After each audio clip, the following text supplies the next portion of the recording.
Are we? I just messaged you, sorry. All good. You're all good. Yeah, thank you. Good to hope too. Good morning, everyone, and welcome to the Metro Outer Development Assessment Panel for Tuesday, the 12th of May. I declare the meeting open at 9:37. Apologies for a slightly late start. We had some IT issues. I acknowledge that we are hosting the meeting on the traditional land of the Whadjuk people of the Noongar Nation, and we acknowledge the Aboriginal people as the traditional custodians of Western Australia. Pay respects to elders past and present and the ongoing relationship between people, land, waters and community. The meeting will be run in accordance with the DAP Standing Orders and DAP's Regulations 2011. The meeting is being recorded and live streamed on the DAP website. Panel members may refer to technical devices throughout the meeting to assist them in considering the information before them. I'll now introduce the panel members. My name is Karen Hyde. I'm the presiding member for today. To my left in the room is Clayton Hyam, Deputy Presiding Member. On screen are Specialist Member Heidi Hergert, and also online for the Shire of Murray, Councillor Douglas McClarty and Councillor Angela Rogers for Part B of our agenda. Item 2, we have no apologies. Item 3, minutes of previous meetings are available on the DAP website for noting. We'll now turn to Part B of our agenda for the Shire of Murray. And the first item is a declaration of due consideration. Panel members need to have considered all the documentation contained within Part B of the agenda and Part B related information. Could I please confirm with a show of hands that members have duly considered all information, noting that there were 2 R13s received from the Shire on the 8th and 11th of May? Thank you. Yes, due consideration given by all. Next, disclosures of interest. Could I check with our local government DAP members whether this application was before you at a briefing or a meeting? No, it is. Okay. Are there any other disclosures of interest from panel members? No? Lovely, thank you. We will move ahead then. So we are considering today a Form 1 DAP application for various lots in Pinjarra for proposed Aldi supermarket, including liquor store and McDonald's takeaway food outlet. We've got 4 presenters for this item today. First, I'd like to invite Greg Delahunty from the Shire of Murray, who's requested a 3-minute presentation. Greg, are you ready for your presentation? Sure, thank you. Thanks for the opportunity to present to the panel today. I'd just like to start by saying Pinjarra is a historic country town with a distinctive character that has evolved over centuries. The planning framework, both existing and proposed, aspire to protect this character. The recommendation before the panel today therefore seeks to support an appropriate development outcome for the Pinjarra Town Centre consistent with the planning framework. The recommendation does seek to preclude the McDonald's element of this development as it fails to provide sufficient activation for George Street, provides excessive freestanding signage, and it prioritises car-based development in the town centre with a drive-through facility. It is inconsistent with the existing planning framework, the history of planning decisions in Pinjarra, and it directly compromises the requirements and objectives of Amendment 322. Importantly, the assessment has not treated Amendment 322 as determinative. It has been given weight consistent with Clause 67 of the theme provisions, alongside the planning scheme and all the other elements of the planning framework. Contrary to the applicant's submission, the ORAO recommendation does not seek to exclude the McDonald's solely on land use grounds. The assessment does not conclude that a takeaway food outlet is impermissible on the subject site. In fact, it explicitly acknowledges that it is capable of approval. It does, however, conclude that after a detailed site-specific assessment, that the McDonald's as configured and designed fails to meet the planning objectives for this site. This is a fundamentally different exercise than refusing a land use category. Amendment 322 was initiated by the Council in December 24, and we are now a mere matter of days before its finalisation. It was modified at the request of the Minister a number of weeks ago, and it was due for final sign-off last Tuesday. This signing off was delayed, and for reasons outside of the Shire's control, it has it would have been gazetted on Friday or this morning at the very latest. That signing had went ahead as intended. So the panel does retain the ability to approve this McDonald's, but based on the assessment against the planning framework in the original and the RAR in front of the panel today, it would be inconsistent with the principles of orderly and proper planning to approve the McDonald's element of this proposal. The applicant's submission indicates that limited weight should be given to Amendment 322. However, it is clearly specific to this application. It has land use, built form, and objectives that apply to this development. It is based on sound town planning principles. It has been supported by DPLH, the WAPC, and the Minister for Planning, subject to minor modifications. And it is certainly imminent. And as evidence has been provided to this panel of the letter requesting the modifications, which mean it will be approved in the form as modified. So in the Shire's opinion, significant weight should be afforded to Amendment 322. So the recommendation before this panel does not ask the panel to prohibit permitted use. Instead, it asks the panel to exercise its discretion by only approving elements of this development that are consistent with the planning framework. Thank you. Thank you, Greg. I'll see if panel members have any questions for you. Do either of the elected members have questions of the presenter? No. Thank you.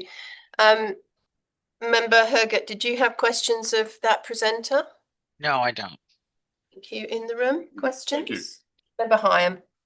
In your RAR, page, what's 21 for me, but in the discussion around scope of decision, there's a sentence there which says, therefore, from a legal perspective, there is no difficulty with approving some of the development, approval is sought, and refusing others. Do you have a legal background, or have you sought legal opinion on that? Yes, we had legal advice. And that confirms? Correct, yes.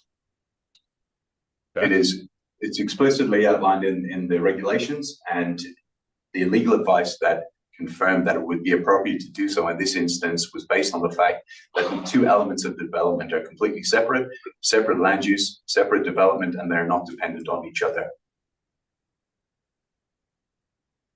All right. That's all for now. Okay, we'll leave questions there. We'll now go to our other presenters. First, we have Radu Popescu from ALDI. You've requested 3 minutes. Yes. Do you want me? Yeah. Okay. Okay. Beautiful. Okay. Good morning. Thank you for your consideration for the proposed development. ALDI has worked with a highly experienced consultant team to deliver a high quality proposal that addresses the constraints and challenges posed by the subject site. Significant effort has been made into refining the plan since the previous deferral, with both the ALDI store incorporating substantial architectural elements that are in addition to a standard store design. Over the past 2 years, ALDI has successfully secured development approvals for stores across multiple metro and regional locations, including Nedlands, Haynes, and Dalyellup. This proposal considers a much larger land holding, with the ALDI proposal undertaken and designed in conjunction with the McDonald's store, due to the inherent constraints and infrastructure requirements of the location of the land. This has required ALDI and McDonald's to enter into commercial arrangements to deliver and share the significant infrastructure and servicing costs likely to be associated with the development. The master plan integrates the design of the ALDI and McDonald's development whilst respecting the historic heritage whole on the site. Removal of one component fundamentally undermines the viability and coherence of the overall proposal. We do not support the Shire's recommendation as the conditions of approval recommended by the Shire render the project unviable for ALDI. That said, ALDI are of the view that there is planning merit to the proposal of the development at this location, and considerable efforts have been made to address the reasons for deferral for now positive assessment by the DAP. We trust that there is a pathway partnership with McDonald's that allows us to meet the needs of the local community by delivering competitively priced groceries, infrastructure, amenity, local employment, and increased customer choice. Thank you. Right. If it's all right with panel members, we might allow applicants' presentations to roll through and then ask questions of them at the end. Thank you. And we might need the Shire just to turn your sound off because I think we're getting a little bit of feedback. Well, thank you very much. Okay, next speaker is Mark Ray. Mark requested 5 minutes for the presentation. Mark has a PowerPoint also to share. Mark is from Planning Solutions, speaking in support of the application. Thank you, Presiding Member. We also do have several other members of our project team available this morning to answer questions. We've got Todd Wood from McDonald's, Venom Bouldbar from Transcore, and online Graham Taylor from Place Fabric. The focus of our presentations to the panel will be the responses to the deferral reasons and amendment number 322, which Craig Wallace will address shortly. This application was initially considered by the panel at the meeting on the 13th of January. At the meeting, the panel resolved to defer the application so the applicant could further address and respond to the traffic, design and drainage related matters. Following the panel meeting, the project team made several changes to the proposal to address the deferral reasons and build on the overall design outcome. We also consulted with the Shire main roads and received further design review feedback. Through revisions to the proposal, additional information and technical assessments, the traffic, design and drainage matters have been appropriately addressed and materially resolved. If there are technical related questions in relation to those matters, our project team would be happy to respond. The McDonald's development remains the key item in contention.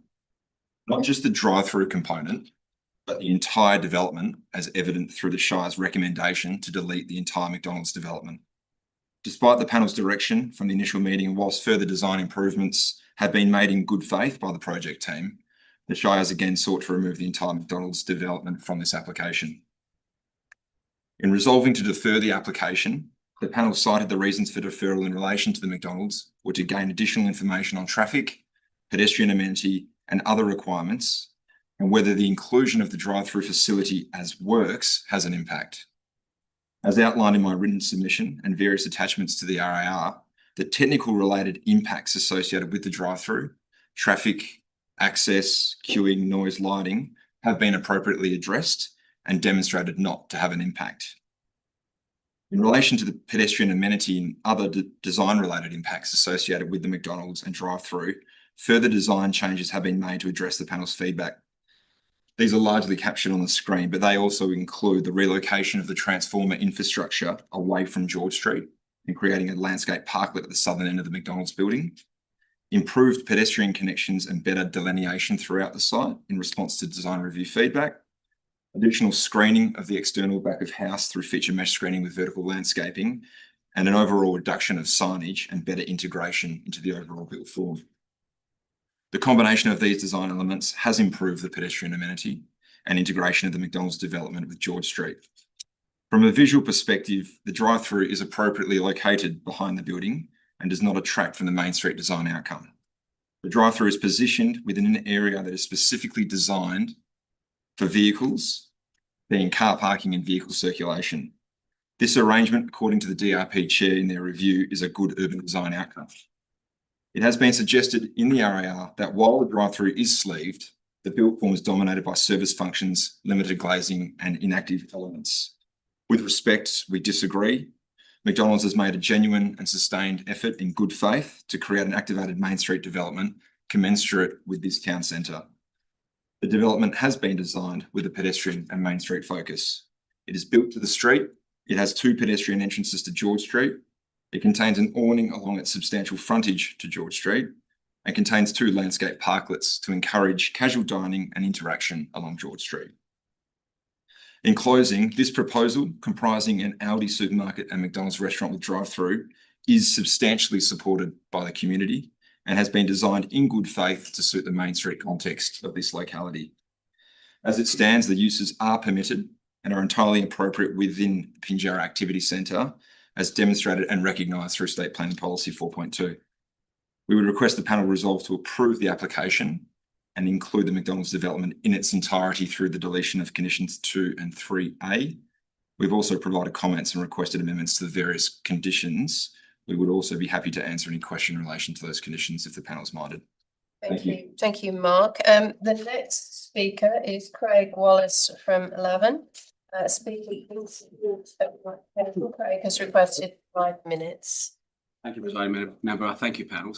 My submission is going to deal with two discrete issues. One that was foreshadowed by Member Hyam, and the first of which is why conditions 2 and 3 should be deleted rather than used to effectively refuse the McDonald's component. And the second aspect I'll deal with is how the current planning framework should be applied, and specifically what weight should be accorded to the proposed planning scheme amendment 322. Dealing with the conditions and whether or not they are appropriate. They do something unusual. They don't purport to refine or regulate the proposal, but they seek to entirely remove one and refuse it. The effect is to recommend an approval for a materially different development from the one that was actually put forward. These conditions are imposed ostensibly on the basis of an application of clause 73B of the deemed provisions. In my view, that's a blunt application of that particular provision and fails to recognise that the origin of that provision in the deemed provisions arises from case law. That case law, and the panel may be familiar with the cases, includes Hammersley and Bartle, includes Narrabeen Beach and the Shire of Augusta Margaret River, in circumstances where the decision maker was asked to make a determination on a proposal that was significantly amended from what was originally proposed. Case in point, in the decision of Bartle, there was a reference to the capacity of a planning authority to consider amendments for a proposal or to impose conditions. It's accepted that it is well accepted that the limitation in relation to the amendment or conditions is permissible to the effect it renders the proposal.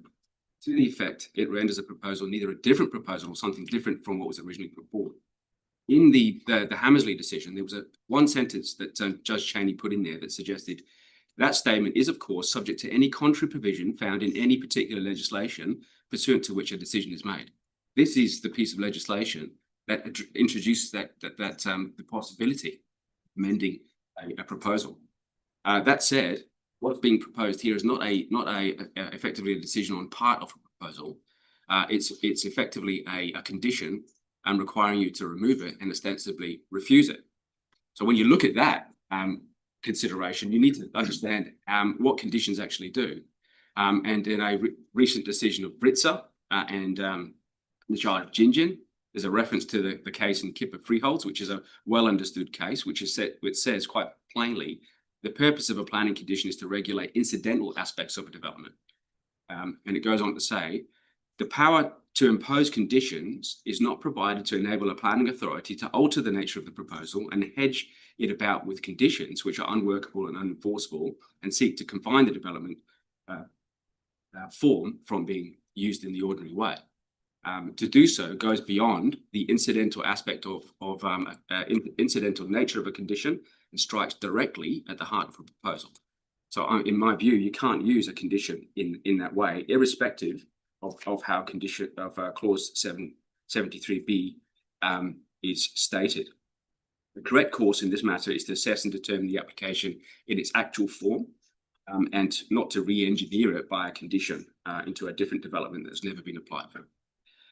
In relation to the weight to be applied to Amendment 3.22, I would say at the outset that the application must be determined in relation to the present planning merits under the current statutory planning framework. Under that framework, a takeaway food outlet with a drive-through is not prohibited, it is allowed. The Shire's recommendation leans heavily on Amendment 322 and on the broader aspirations of a more pedestrian-orientated town centre. But those instruments are currently in draft and non-statutory. They are not determinative, as the Shire has contended. They cannot displace the current operative provisions. When you're looking at weight, it's clear that clause 67.2b suggests that a draft planning scheme is a relevant consideration. You have to give it due regard. But what does due regard mean? There's a whole slew of cases that deal with that, including a very relevant case of McDonald's and the JDAP, which talked about a very similar set of circumstances. Town centre zone, draft planning scheme amendment to make the use an X. The judge in that matter determined that he wouldn't apply any weight to the draft scheme amendment due to matters involving town planning soundness, the lack of certainty and imminence of the final approval of the scheme amendment, and tension with the existing strategic framework, i.e. SPP 4.2. How you determine weight is a matter of the Cody principle, which is set out in which is also elaborated in the Nichols case. And the Shire have quite correctly suggested what those elements are in terms of planning principles, certainty, imminence. I don't suggest that none of those things apply. SA 3.2.2 is certainly relevant. There is a question about certainty and imminence, but I might draw your attention to a key provision in the Nichols types considerations, which fundamentally addresses the role of discretion, which isn't about land use permissibility. Clearly, you've got a situation here where the use is permissible. It has to be about the consideration set out in the Nichols decision, which is whether or not the approval of the application is likely to impair the effective achievement of the planning objective or the planning approach embodied or reflected in the draft. Looking at what's in front of you, you've got a scenario where the land use comprises an Aldi, a liquor store, and an adjacent takeaway with drive-through, which is not an uncommon thing. And as Mr. Ray has suggested, these are things that you would see from Karrinyup to Carousel to Karrawara to Cardinia to Coburn to Kwinana. You're at 5 minutes, so if you could draw to a conclusion. I will do. Thank you, Lady Member. So in relation to the nature of the use that's being put before you is entirely, it is the question is whether or not it's inconsistent with the objectives, not a matter of use permissibility. So even in circumstances that you consider significant weight should be applied to SA 322, I would encourage you and in fact direct you to your available discretion to approve this based on the planning merits of the matter. So I echo Mr. Ray's comments in relation to the invitation, which is to delete conditions 2 and 3A, determining the application as it actually stands and in the context of the R13 amended conditions, and to assess that takeaway component on its planning merits and the current statutory. Thank you. I'll now open for questions of the applicant team. So as reminded earlier, besides the bids that you've heard from, Todd Wood from McDonald's is available, Benham Boardbar from Transcorp is available, and Graham Taylor from Place Fabric are also available to answer questions. So to the elected members, Councillors McClarty and Rogers, did you have any questions? Councillor McClarty, did you have questions of the presenters? I've just got one question to, I guess, a representative from McDonald's, and it's a very simple question. I think I already know the answer, but does McDonald's think that the development is viable with the exclusion of the works component of the drive-through? Yeah, so it's not a viability issue. It's for our customers. So from a customer demand perspective, they drive through. So it's servicing the customers. Okay. Did you have a follow-up, Councillor McClarty? No, that's it for me. Thank you. Thank you. Councillor Rogers, did you have any questions of the presenters? I do, and mine's also to the representatives of the McDonald's. It states that there's approximately 1,700 vehicle movements in relation to this site being developed. What portion of that, if you can, would be attributed to the McDonald's portion of the proposal? In terms of we might actually refer to Benham, the traffic engineer, to answer that question. It's a TIA related question, and then Todd could possibly provide some clarification after that. Could bear with me, please. I'll try to get to the actual numbers. Okay, I'm referring to the TIA. The TIA states that the McDonald's with the drive-through on a daily basis generates about 1,700 vehicles per day, and the Aldi supermarket generates about 1,500 to 1,600 vehicles per day. So that 1,700 that you refer to is completely related to McDonald's only. And can I have a follow-up question, if I may? Yes, of course. What's the time frame through a drive-through? Is there a ideal turnaround time for those cars entering the drive-through and exiting? Just for clarity of, there's 1,700 vehicle movements per day through that McDonald's facility. What does that look like on a time basis of them entering the site and exiting the site? Yeah, I mean, obviously we try and turn it around quickly, so it could be anywhere between 2 to 3 minutes. Sometimes they're sitting in the waiting bays, but they turn it around 2 to 3, depending what the order is, 2 to 3 minutes and how busy it is. Thank you. Do you have any further questions, Councillor Rogers? I do. In relation to the pedestrian study of the flow of the pedestrians, was there significant weight given to the fact that there are 2 schools within a very close proximity, one being directly across the road and one being within 200 metres of this site, not just an overarching pedestrian study? We are bound by what we can deliver on our site as part of this application. So what we have sought to do is, since the initial DAP meeting, is improve the pedestrian connections internally and as they relate to the public network. I think we've seen some comment from the PTA around consideration for future pathways across George Street, and then some discussion from the Shire around a consideration for the connection of across Pinjarra Road. Those matters effectively are within state road reserves and beyond the control, in our view, of this application. Can I have a follow-up question? Yes, please do.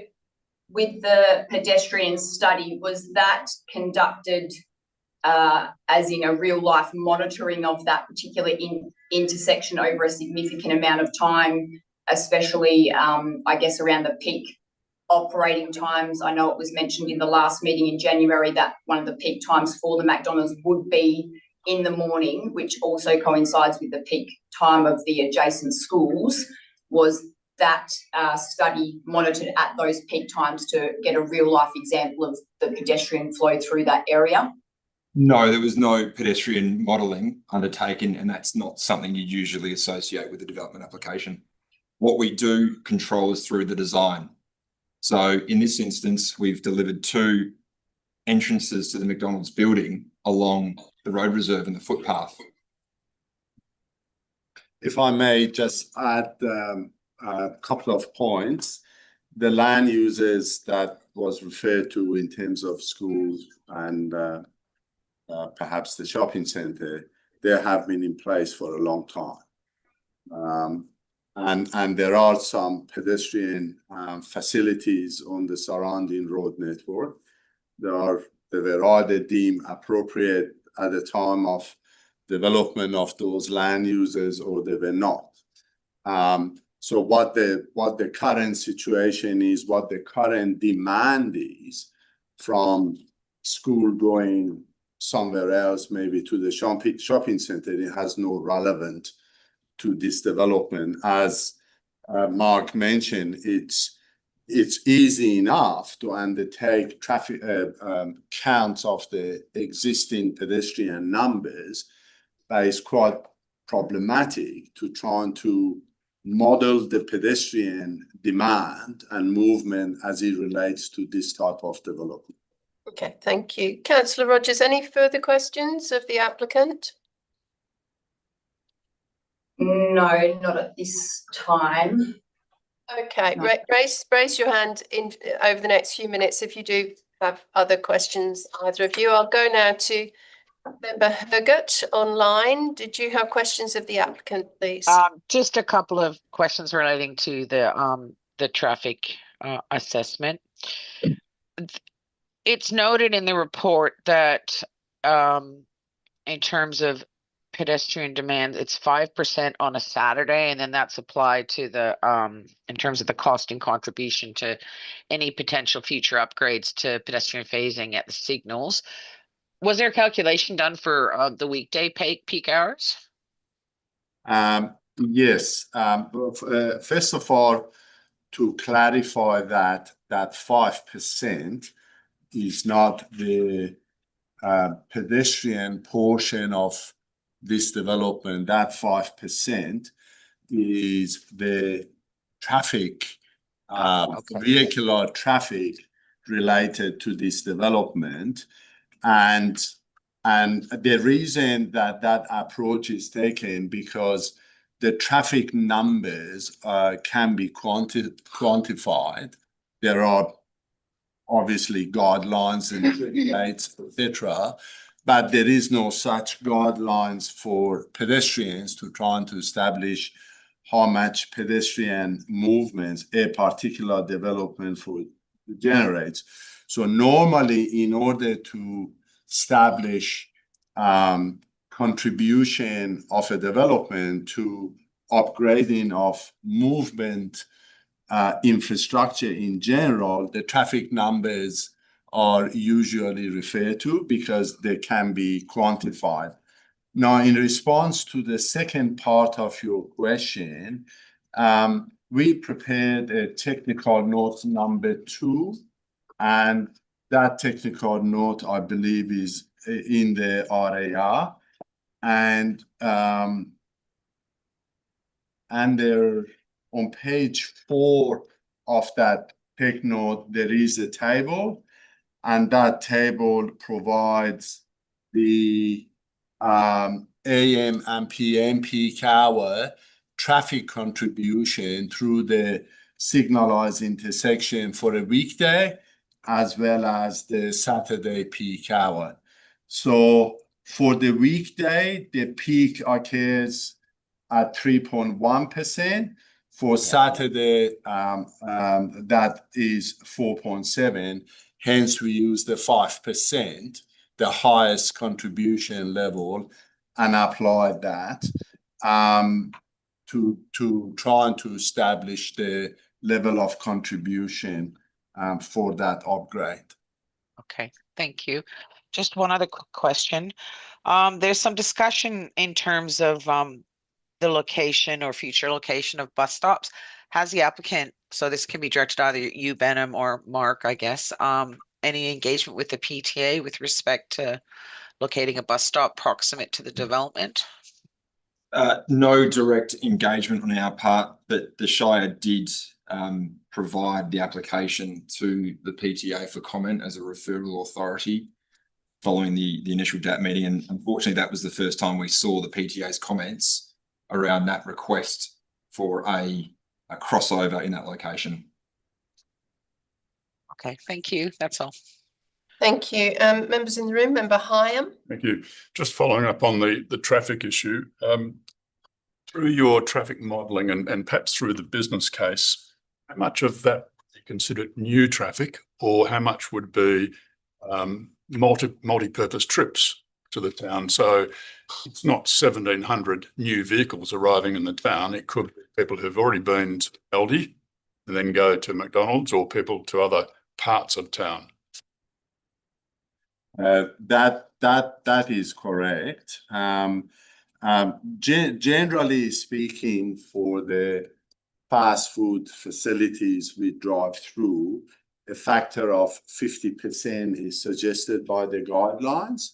50% of the traffic is termed as passing traffic, i.e. the traffic which is already on the road network and will make a last-minute decision to visit the site. The balance 50% are traffic which are arrive from origin. They could be coming from house or a place of work with the predetermined decision that they want to go to Aldi or they want to go to McDonald's. They go therefore from an origin to that destination and return to that origin. Whereas the passing traffic remains on the road network, coming on the way to a destination and then continue. So that figure is about 50%. So the actual additional traffic as a result of McDonald's is going to be about half of the 1,700. There is another element, as you refer to, which is the cross trade, that how much of that traffic from Aldi, who's visiting the Aldi, may also walk down on site, visit the McDonald's. Cross trade, there are no empirical information available on cross trade. So normally it's based on the same assumptions. And in this case, I would say that somewhere between 10 to 20% is reasonable assumption for that cross trade. So if we say that after applying the passing trade, you end up about 800-900 vehicles per day. Once you apply the cross trade, you end up around 600-650 net additional traffic on the road network. Thank you. Turning to Craig then, in terms of the validity of this recommendation for approval. The recommendation, as we've heard, suggests that the McDonald's should be removed, but the recommendation also suggests that it should then be converted to a landscape or reticulated landscaped area. Does that compound the? So is this like putting a new use, or the decision maker wanting to put a different use on the site? I think so. And I'm going to clause 73 of the deemed provisions, which is headed scope of development approval. And it says a development approval may be granted for A, the development for which approval is sought, or for the development which the approval is sought, except for part or aspect of that development specified in the approval, or for part or aspect of the development for which approval is sought that is specified in the approval. So just to nail that down, that's a standard provision in any scheme, which suggests that there is a power to grant a development approval. But as I suggested in relation to some of the cases, B and C operate in a manner which says that you can approve part of a development and then come back and approve the other part. So there was no express power to do so, and there's a whole a series of cases that, and including a judicial review, about whether or not a decision maker could actually approve a development that wasn't advertised and it was different. It just covers off on that particular aspect. Approving part of a development does not include conditions that refuse the other part or fundamentally change it. That's not what that provision says. And if you follow that forward into to the case law and what a condition should actually do, a condition is incidental. It has to relate to what's been applied for. It regulates the impacts of a development in an amenity sense, so as to make it appropriate. It can't change the nature of the development. That's what that condition does. So I think what condition 2 and 3 does do is A, tantamount to a refusal, and B, is fundamentally introducing a landscaping that wasn't applied. Does that also apply to the recommended conditions to change the elevation of a couple of locations in accordance with a design review panel sketch? That's a slightly more different proposition. And you may find that that might be whether or not there's any appetite to challenge that. I think that would be a matter of discretion. It isn't. It may be. I mean, when you're looking at how you condition something, the test for conditions is a well-worn one.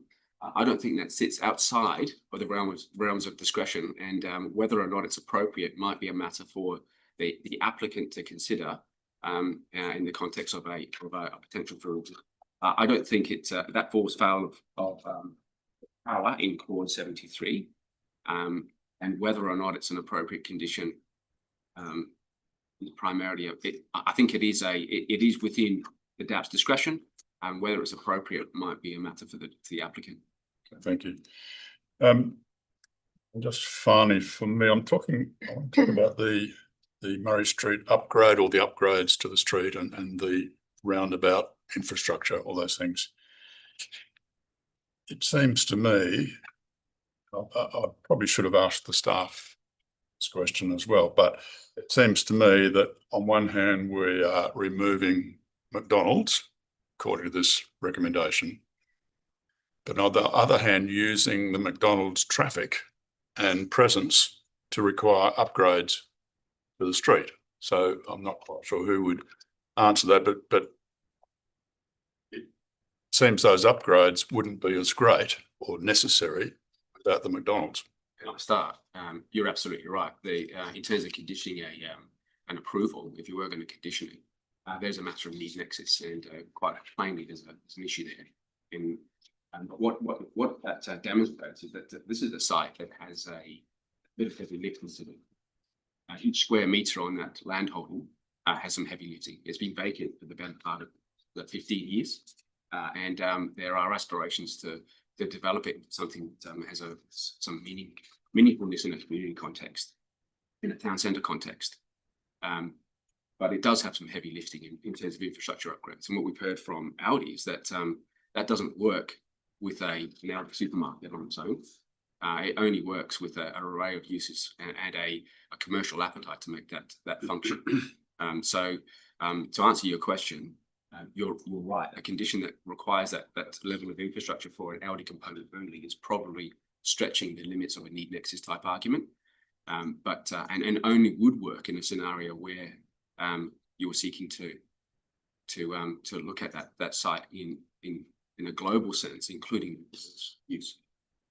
In terms of the contribution was suggested, I'm going through the draft recommendations or your consideration of those. In one part, I think it's 25,000. In another part, it's 30,000. So I was a bit confused what the figure is and how we arrived at that. Ben talked to that matter before in relation to a question from panel member Hygert. We asked the question of Main Roads about how this matter was determined, and we asked for that information, and we didn't receive any information. So we took the direction to create a methodology that dealt with it. So the methodology that Benham talked to before was arrived at a 5% contribution. Our initial proposal for the first DAP meeting was a contribution figure of 25,000. We took the methodology and we arrived at a 5% contribution that left us with $30,000. Thank you. If I may just briefly expand on that. The requirement for the upgrade at the moment is very vague. It doesn't provide any details. It doesn't provide any costs. It doesn't provide any rationale for the full cost of it be borne by the applicant. And as Mark mentioned, there was a question by Member Regret at the last DAP meeting, specifically to our colleagues at Main Road, that have you done any work in this matter? Have you established that what upgrade is needed? Have you determined the applicant's contribution? The answer was no. So there was a clear direction for our colleagues to Main Road to go and look into that matter. And we tried to engage with them. We had some difficulty, and with Shire's intervention, we finally managed to have some discussions. Notwithstanding that, not knowing what that upgrade might look like, we approached an expert in that field, and they advised that depending on the nature of the pedestrian upgrade on the southern leg of that intersection, the cost could range from 150,000 to 300,000. So then, as I mentioned earlier, we took the quantitative approach of actually traffic volumes to trying to establish the highest level of contribution, that when does it occur, and it was on a Saturday at 4.7%. So we rounded up to the 5%. We applied that to a higher end of the range, i.e. the 300,000. And that results in a 15,000 contribution, but we doubled that to 30,000. So that's how we arrived at the 30,000 contribution. Thank you. No further questions. Okay, thank you. I have some questions. These are not in a particular hierarchical order, just as I came to thinking about them.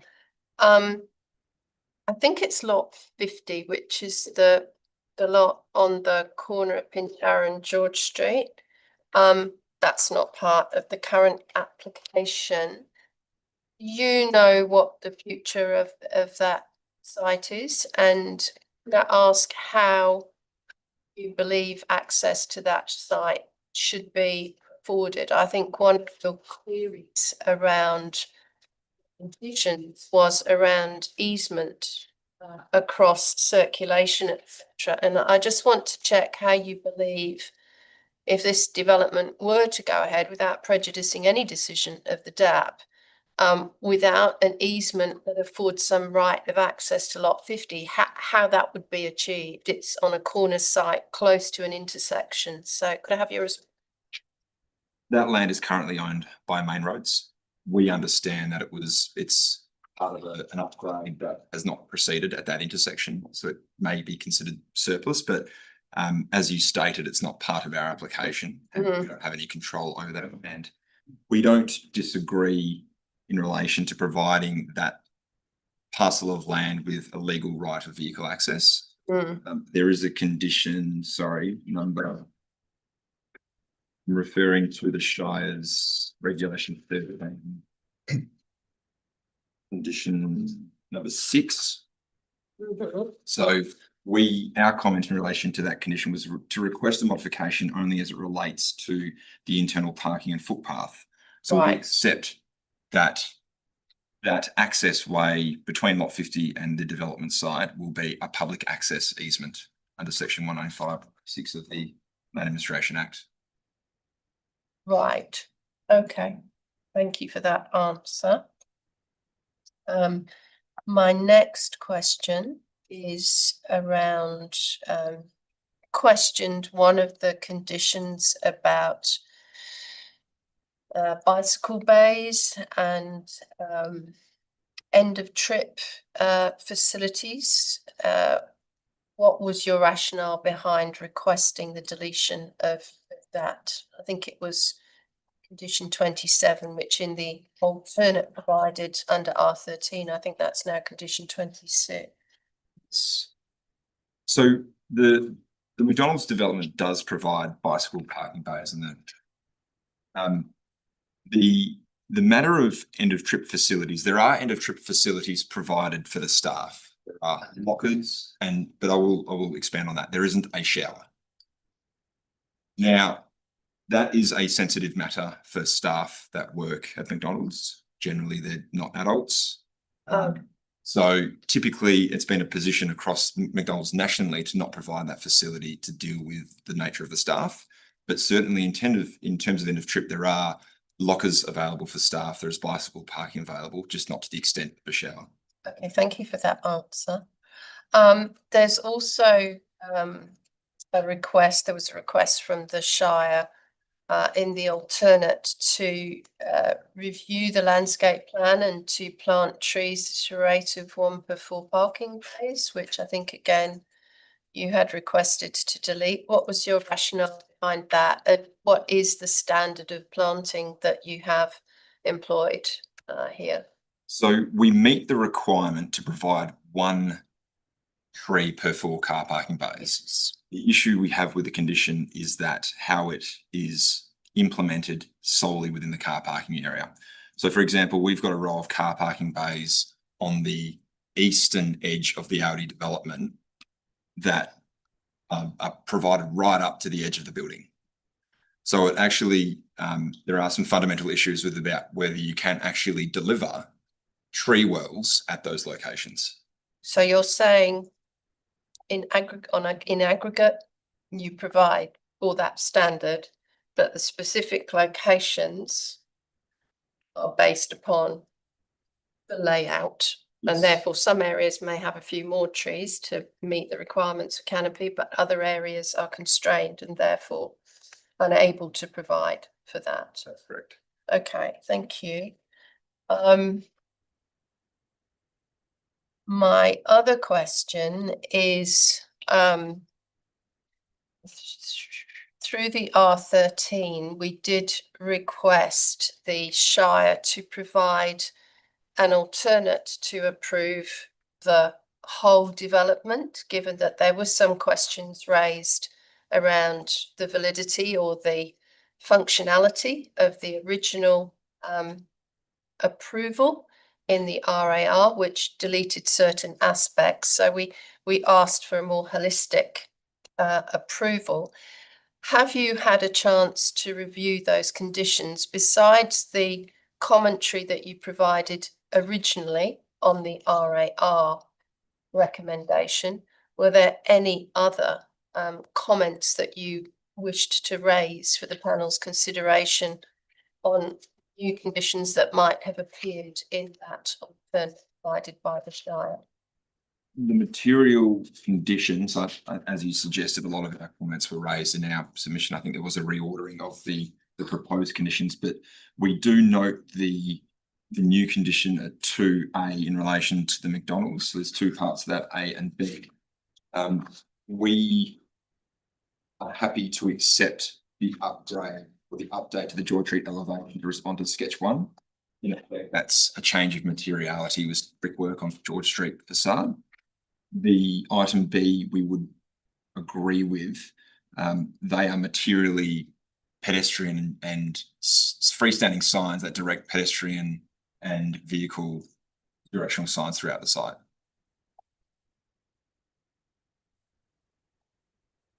Okay, so could you just repeat that about B? Those sign categories. So one is a banner sign that's located outside of the front entrance to George Street frontage, but the other two are pedestrian, like directional signs to direct pedestrians and vehicles. In our view, they are necessary for safety and operational reasons. Okay, so if you had had a chance to comment on this, what would your request have been? To delete part B of condition 2 in relation to the McDonald's. In relation to McDonald's. Okay, thank you. I don't have any further questions of the applicant at this point. Do any other members wish to raise some last questions before we move ahead with the item? No, we're all good to go. Okay. We have a number of potentials before us. We are required to consider the recommendation provided by the Shire in the responsible authority in the first place. If I could just outline to members, however, should that recommendation be lost, we would then move to alternates as provided through the R13. If members were uncertain around any of the validity or aspects of the recommendation in the responsible authority report, and perhaps were of a view to either approve the whole thing or to actually specify refusal, it might be suitable to refer to those as we run through. But first of all, we have a recommendation from the responsible authority, which is to approve a number of drawings subject to a number of conditions which require amended plans and other modifications and technical requirements. Is there a move of, yes? Did you have any questions for this? Oh, I'm sorry. Have I moved straight ahead? I do apologise for that. Sorry. Quite rightly corrected by Secretariat. It is an opportunity to ask any questions outstanding of the local government. We've got Greg Delahunty, Rod Peake and Martin Harrop from the Shire of Murray with us. I do apologise for just skipping over that. Given, Greg, that you did do a presentation, I think it might be appropriate that we go straight to questions at this point. So to elected members, did you have any questions of the Shire officers? Councillor McClarty? No, I don't have any questions. It's pretty. Okay. Thank you. Councillor Rogers, did you have any questions of the Shire officers? No. Okay. Member Herger, any questions of the Shire officers? No. Member Hyam does. Just the same question, I suppose, I put to the applicant around the conditions which require considerable upgrades to streets and infrastructure at roundabouts and things like that. Given that you had recommend removing McDonald's, what was the basis for requiring those upgrades other than that associated with Aldi? Thanks for the question. So the Aldi on its own is an intensive commercial land use being delivered into fronting Murray Street, and it generates significant amount of traffic vehicles. It disposes its stormwater into the Murray Street drainage network. So given its orientation onto Murray Street and the current condition of Murray Street, which is, it was partially upgraded when the roundabout was introduced a number of years ago, but that was for a very short portion of it. So the remainder of Murray Street is got quite substandard pavement. It has a grassed verge and it has a concrete, quite an old concrete footpath. So given its context and the requirements of the planning framework for an urban standard street, town centre standard street in this location, and given, I suppose, the nexus that this Aldi development generates, that activity, it was considered reasonable that a proportional contribution for the upgrade of Murray Street was provided as part of the recommendation. Thank you. Can you explain the nexus then between for requiring the connection between to the Aldi shop or to that side, the applicant side, to the Pinjarra shopping centre opposite, and the requirement for the applicant to actually do the works on the other side of the street?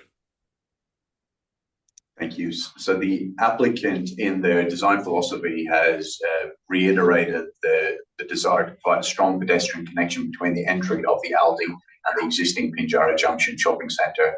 So that they have, their whole site planning has responded to that connection.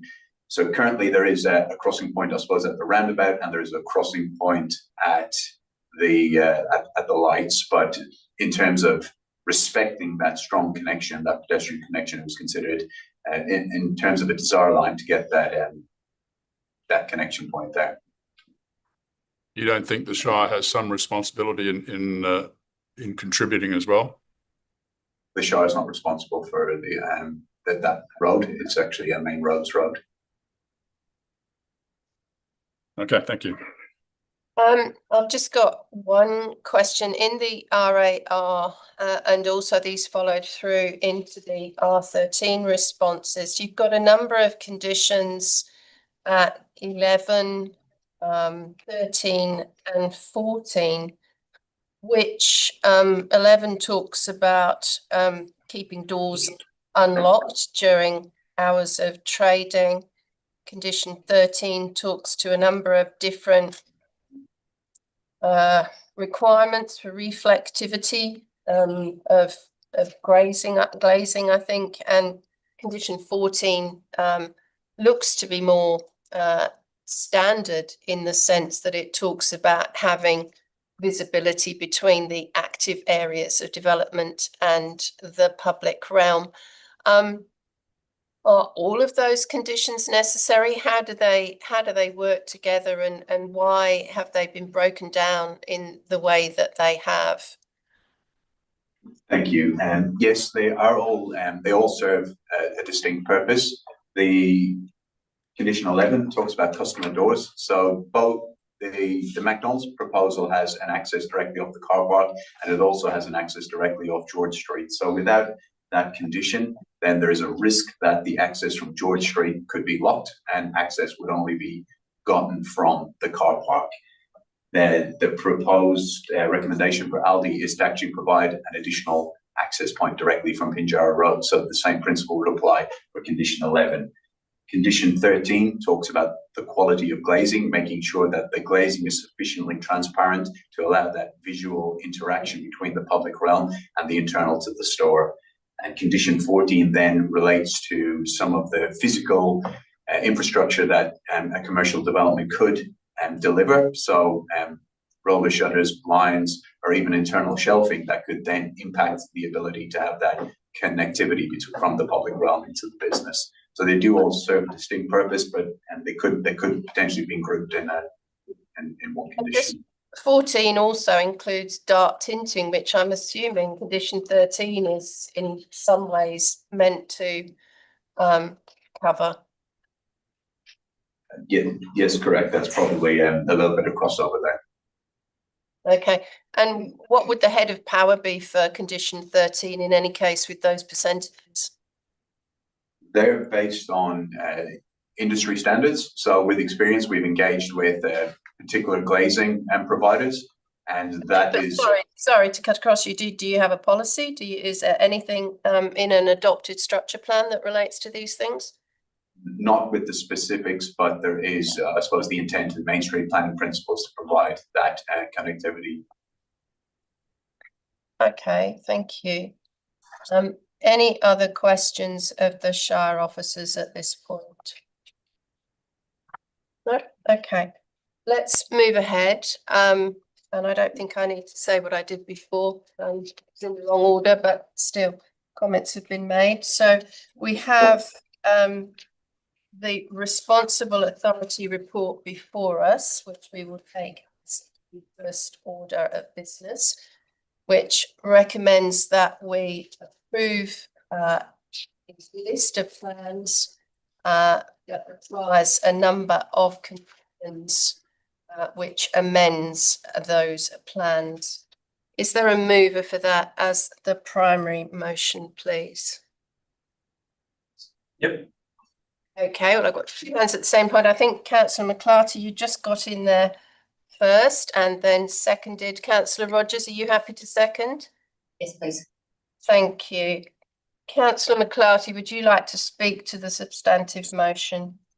Yes, thank you. So at the outset, I'd like to say that I'm not opposed to takeaway in the town centre, which is demonstrated by the 8 or so takeaway outlets that are currently in the town centre, all of which that operate without a drive-through.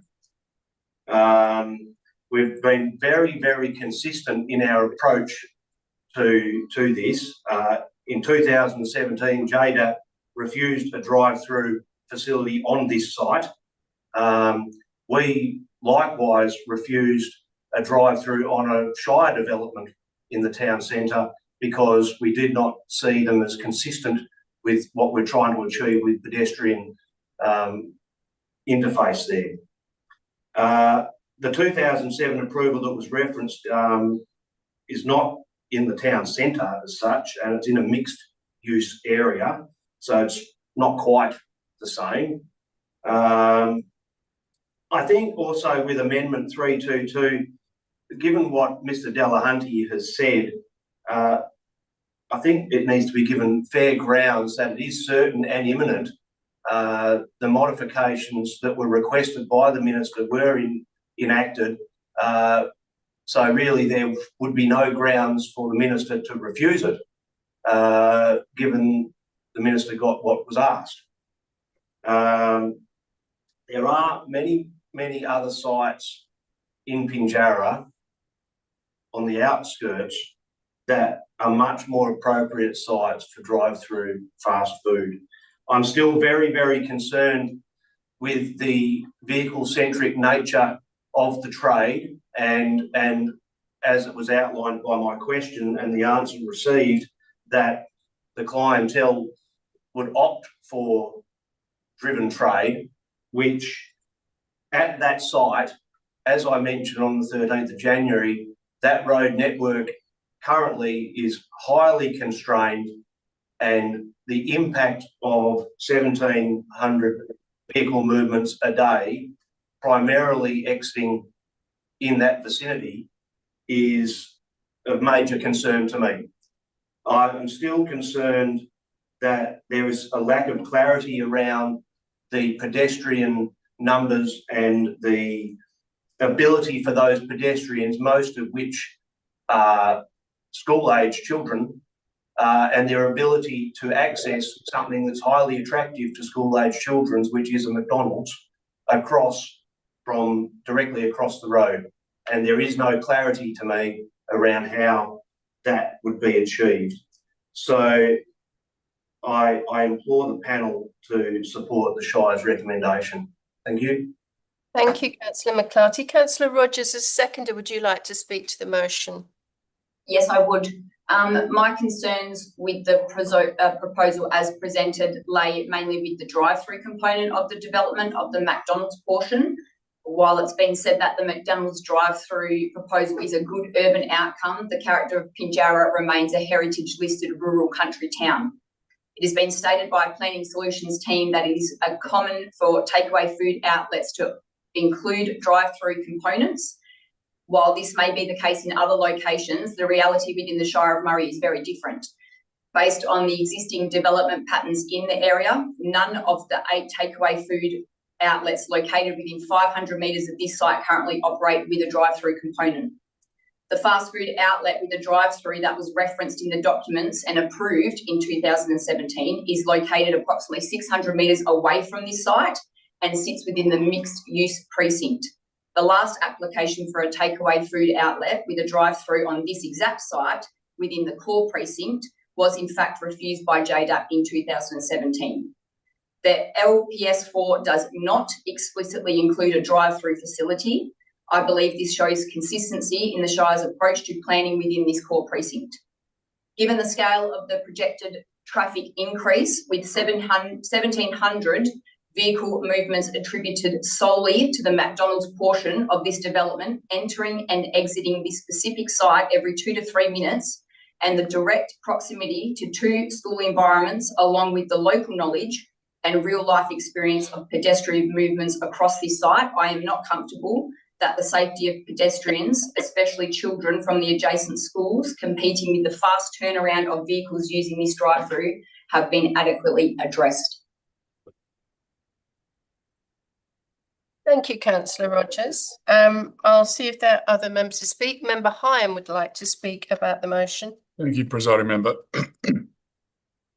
With due respect to the legal advice that the Shire said they have received, I have also read some advice that we have received, and I've obviously listened to the applicant's advice, and I cannot accept the recommendation before us at the moment. In my view, it is invalid, and there are, and again, in my view, a number of flaws with the recommendation before us.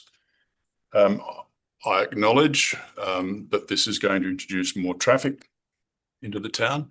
Having also listened to the applicant, we are talking about a net increase of around 600 vehicles. So it is not the 1,700 vehicles increase that referred to. It is a permitted use, and as such, and the drive-through is an integral part of the McDonald's component of the McDonald's. And I note the emerging framework. I understand that. I understand what the town is trying to achieve, but I know Pinjarra pretty well. I've been there many times. I've been to the site on a number of occasions, and it is a heavily trafficked location anyway. So I can't see that this is going to make a huge difference in terms of the traffic to the town. Again, I say people will make multi-purpose trips to the town, and McDonald's will just be a part of that multi-purpose trip.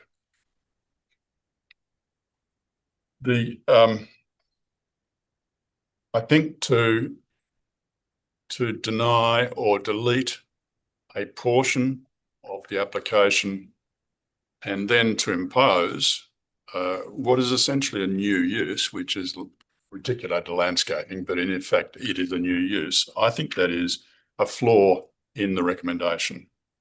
So from that point of view, I won't be supporting this recommendation, and I would foreshadow presenting the approval recommendation coming out of the R13 with possible changes to that. Thank you. Member Hyam. Member Herget, did you wish to speak to the motion before us? I second what Member Hyam has to say with respect to the veracity of the recommendation to remove what it appears to be based on significant advice and information that it's an approved use. I'm otherwise satisfied that the traffic issues and parking, circulation, pedestrian and infrastructure issues have been addressed. And yeah, so that's it. Thank you. I will speak to the motion on the table. I too concur with the Deputy Presiding Member. I don't support the RAR recommendation, as I believe the construction of it is problematic and is tantamount to a part approval and a part refusal. I think in any case modifying that would be quite confusing and would therefore not wish to do that on the motion that's on the table. In addition, I think the development as a whole is capable of approval. The land uses for shop and takeaway food are contemplated in the current scheme. The scheme doesn't distinguish whether the food outlet does or does not have a drive-through at present. And I don't think the use of clause 73B should be applied in this instance. I think the drive-through is clearly integral to this development proposal, as we've heard, and that is what we have before us and upon which we must make a decision. Some other similar operations for McDonald's and other takeaway outlets in other town centres don't always have a drive-through for various reasons.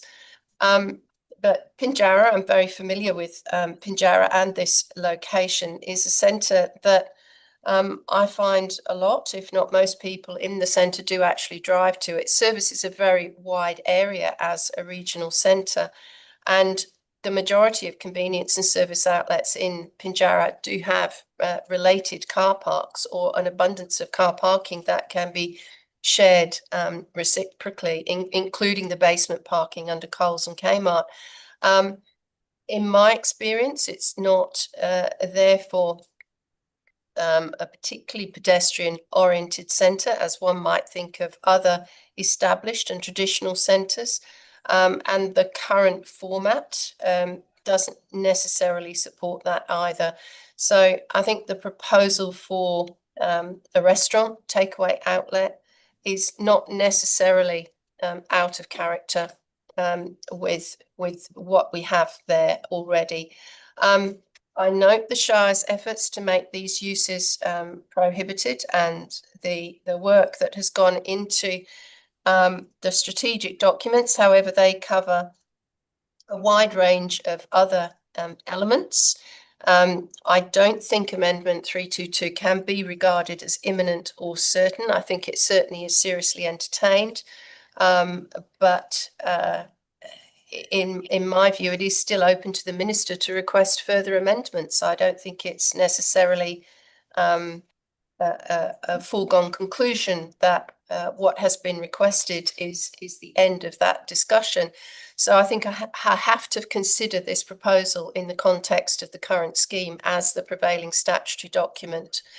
The matters raised in the deferral concerned the works associated with the development and not the land use, and those issues, access, circulation, pedestrian amenity, I believe have been satisfied and go towards supporting those other aspects which are quite clearly laid out in the strategic documentation about supporting activation, improving pedestrian amenity, increasing tree canopy, and providing passive surveillance in the town centre.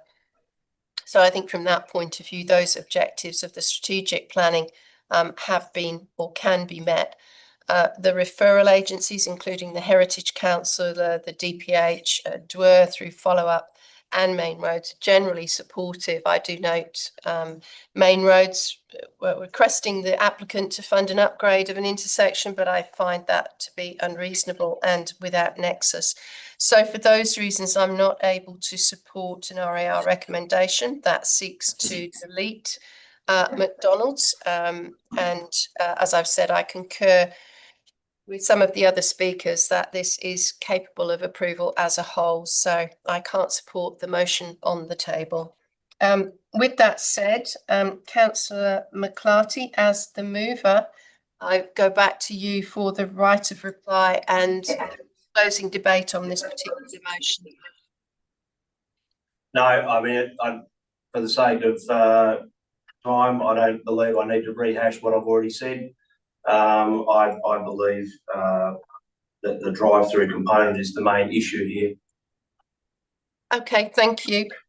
We will go to the vote on the substantive motion before us from the RAR. Those in favour?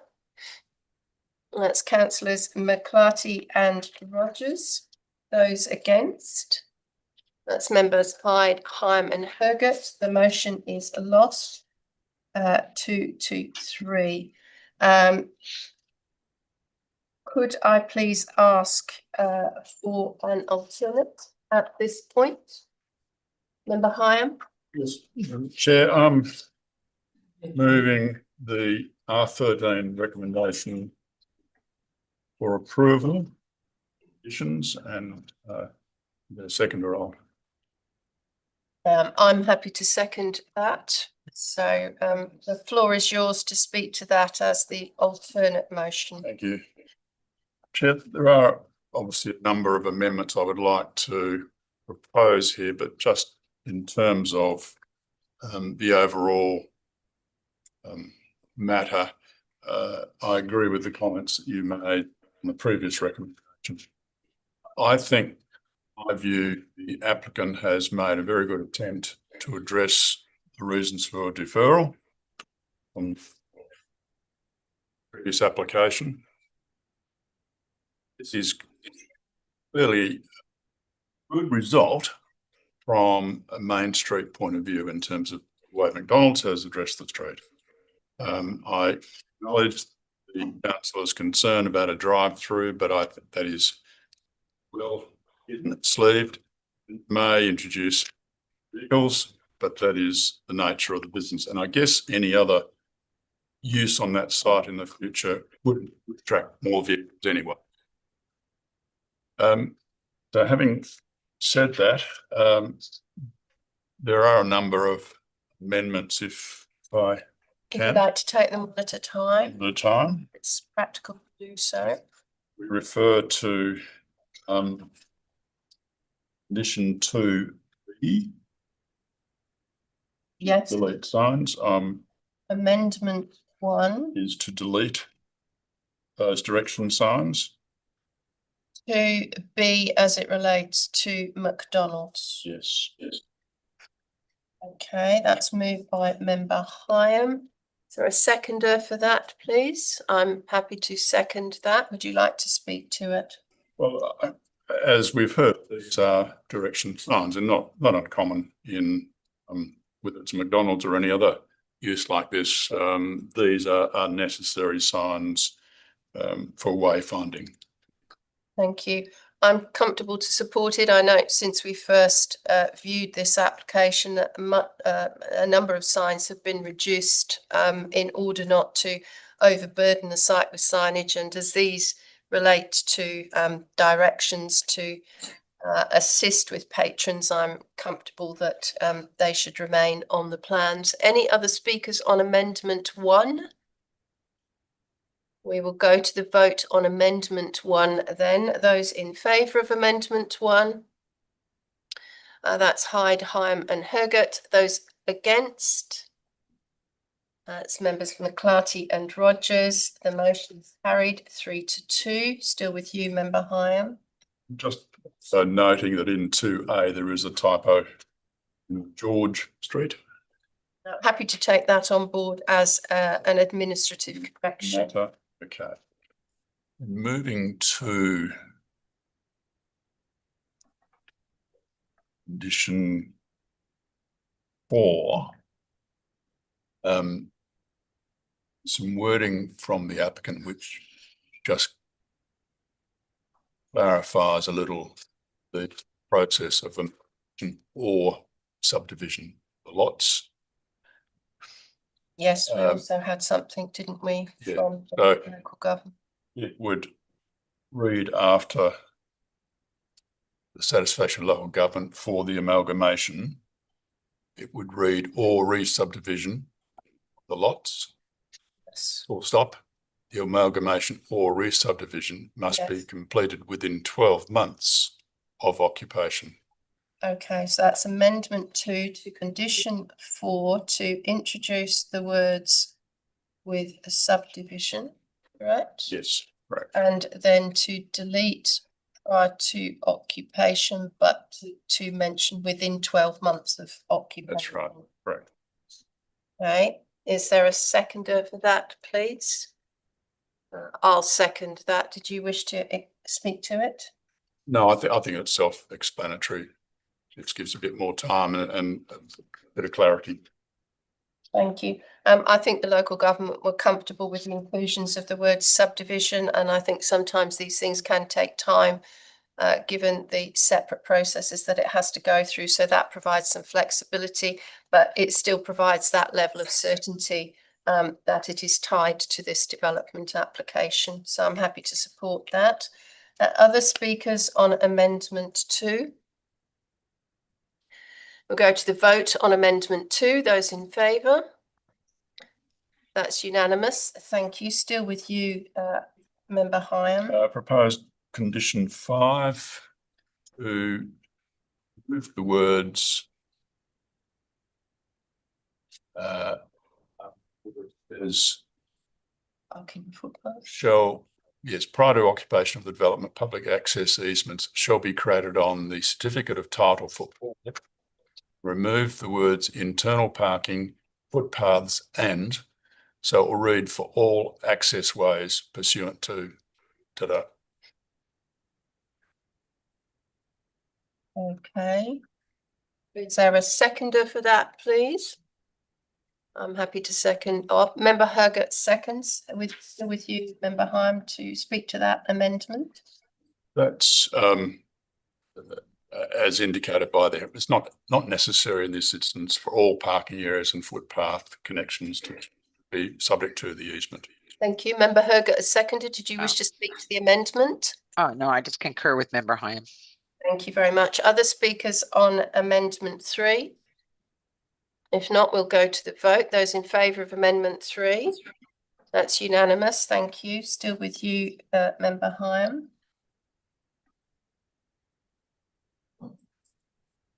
Moving to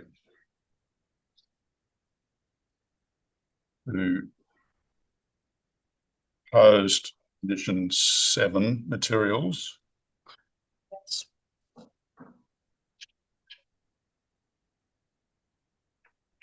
Want to add at the end or as amended and approved following occupation. Or as amended. As amended and approved Approved following occupation. following occupation. Okay, that's to condition 7. Those are additional words that you wish to add. Correct. That's moved by Member Hyam. Is there a seconder for that? I will second it. Thank you. Would you like to speak to that? The reason for this is to give that bit of flexibility so that over time materials and colour can change, and this is just to free up the process so that there's no need to go back through a Form 2 application. Thank you. I concur with that. We do have experience where very, very minor details have ended up coming back to the DAP, which is time consuming and not necessarily efficient. So happy for local government to endorse those minor modifications subject to the intent of the overall package of conditions. Other speakers on amendment 4? We'll go to the vote on Amendment 4. Those in favour? That's unanimous. Thank you. Still with you, Member Hyam.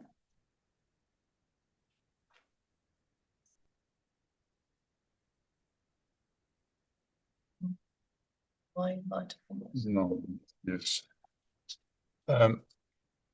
Chair, I'm proposing to delete the well, I was going to do it as a bulk lot, but I'm not sure that's going to be appropriate.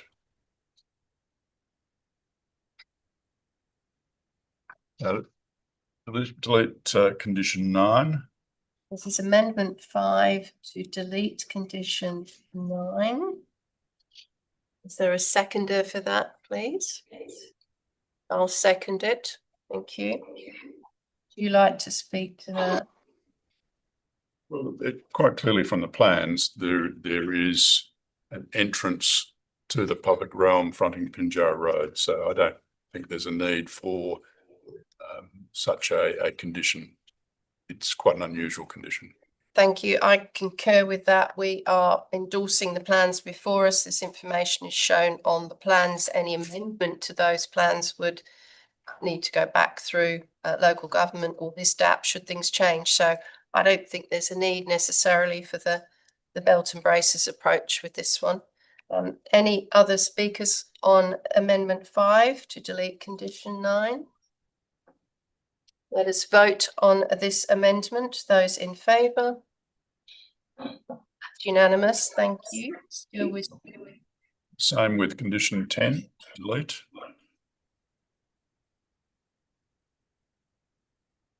okay. Yes, is there a seconder for that, please? I'll second that. Would you like to speak to it? Again, this is quite an unusual condition to suggest. Really, that it's up to Aldi to operate the supermarket in accordance with their own operating procedures. So I don't see any point in trying to manage the way Aldi operates there. Aldi And McDonald's, sorry, yes. I concur with you. I think there may be situations where whether it's to do with weather conditions or security issues or other matters, that some of those doors may need to be closed under operational situations, and it's not necessarily going to be in either activities' interest to create confusion about points of access and so forth. So I think it's an unusual event that would require those to be locked, but I'm quite comfortable about leaving it to those operators to determine that, particularly given that there is another condition later on which seeks to maintain activation for entries and window frontages. That's condition 13, which I think adequately deals with that matter. Other speakers on Amendment 6? Okay, we'll vote on Amendment 6. Those in favour of deleting condition 10? That's unanimous. Thank you. Still with you, Member Hyam. 10 or condition? Oh, sorry, what was that? What did you say? Condition 11. That was condition 10 about 10. doors unlocking. Oh, sorry, yes. Are you going to condition 11 now?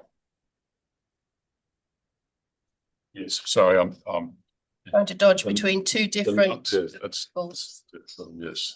yes. It's up to you. What's your next amendment? 11. Okay, so Amendment 7. It's to delete condition 11. Okay. So Amendment 7 is to delete condition 11, moved by Member Hyam. Is there a seconder, please, for that? I'll second. Thank you. Would you like to speak to it? Thank you. Again, the plans were considered by the DRP and they were happy with it. And I think, as the applicant has indicated, that this would conflict with the proposed tree planting in the street. Thank you. I concur with that. I know there's a fairly wide awning on the other side, but there are no trees on the other side, and it creates a fairly barren pedestrian environment. I think the ability to have some trees and awnings together is well demonstrated around a number of centres. And I think in keeping with the Shire's intent to green and to provide softening within the town centre, I think my preference would be to see some use of trees as well as the awning rather than just the awning. So I'm comfortable that in deleting this, the Shire and the applicant could work together to find the best outcome for not only the aesthetics of the town centre, but also amenity for pedestrians in that location. So I'm happy to support that deletion. Other speakers on Amendment 7 to delete that condition? Yes, Councillor Rogers. I would like to see it retained. I think the selection of the tree, potential tree that can go in that space, you could still have the provision for a street awning to be provided. The street awning in its first instance is going to provide that activation with the pedestrian movements in that space before a tree is grown to its full height to be that shade. So I think allowing them both to coexist, you can just choose a different species of tree that would not deflect away from there also being an awning. I would like to see it retained. Thank you, Councillor Rogers. Any other speakers on this amendment? Member Heim, did you wish the right of reply? No, I suppose, well, I acknowledge the councillor's suggestion. I'm not sure how both would work with a 2.5 metre wide awning. I think it would be very difficult to have the two coexisting, particularly as the tree grew, but it would probably grow in probably not a appropriate growth pattern, I would think, having an awning over it like that. So Thank you. So we'll go to the vote now. Those in favour of deleting condition 11 of the alternate? That's members Hergert, Hyde and Hyam. Those against?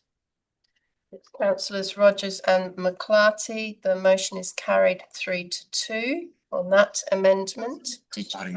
Sorry to interrupt. May I make a procedural comment, just tying those conditions back to 2A and 2B of the application for approval?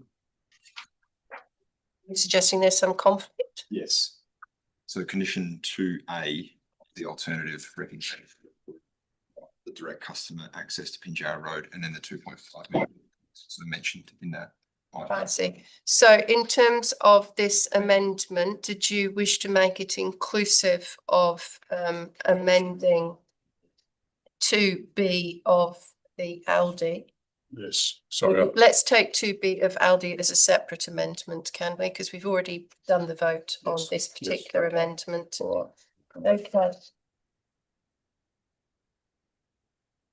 You have other, you want to go to that amendment? Or Yes, I'll go to 2B. Okay. So amendment 8 is to delete 2B of the Aldi subheading, which relates to the awnings. So that's moved by member Hyam. Seconded. I'll second. Did you wish to say any more? No, same comment as before. Any other speakers on this particular amendment? It's consistent with the previous amendment. Let's go to the vote on this amendment. Those in favour? So that's Hyde, Hyam and Hergert. Those against? That's members Rogers and McClarty. The motion is carried 3-2. Did you have further amendments? Amendment 9? Yes, I wanted to take proposed conditions 12 and 13 and delete them both. 12 and 13 of the alternate? Mm-hmm. Just scroll through. Sorry, I'm a bit slow. Okay. You want to delete both 12 and 13 of the alternate. Yes. Okay, that's moved by member Hyam. Is there a seconder for that, please? Don't have a seconder at this point. Did you wish to rephrase your amendment? I'll leave it to other speakers. Okay, all right, thank you. Thank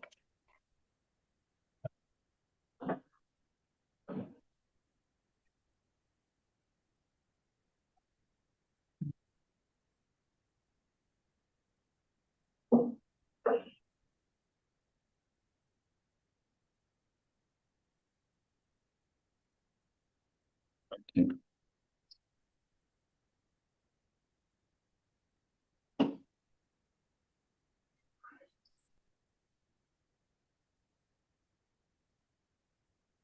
To condition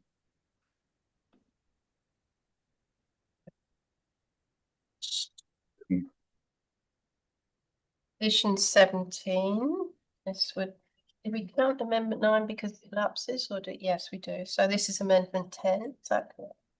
yes. Okay. Condition 17.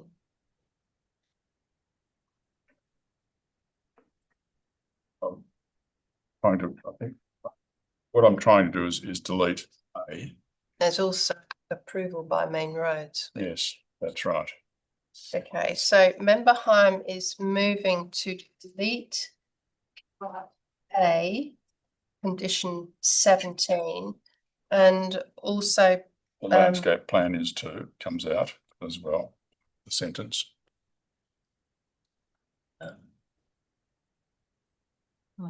oh yes, and the landscape, the words the landscape plan And is to, after the words local government, yes, and with in consultation with okay, roads WA. in consultation with roads rather than being approved by main roads. Correct. Okay, if we're all clear, that's amendment 10, which is for condition 17 of the alternate to approve, which deletes A and the 5 words prior to that, which are the landscape plan is to, and to introduce in consultation with main roads as opposed to approved by main roads at the moment. So that's moved by member Hyam. Is there a seconder for that, please? I will second. Thank you, member Hyam. Look, as I probably alluded to in my questioning, I don't think it's the responsibility of this applicant to provide new crossing to another shopping centre when there is already available crossing points. So I just don't think it's the province of the proponent to have to undertake that. Thank you. Couple of points on this. We can't have a condition which purports to seek an approval from a third party. So these conditions are normally worded in a way that seek advice or input from other authorities and places the onus of approval solely with the local government. So in that respect, I'm comfortable the local government seeking advice from main roads, as they also in this condition seek advice from the Heritage Council. I struggle with the nexus with the pedestrian crossing at the Pinjarra Junction Shopping Centre.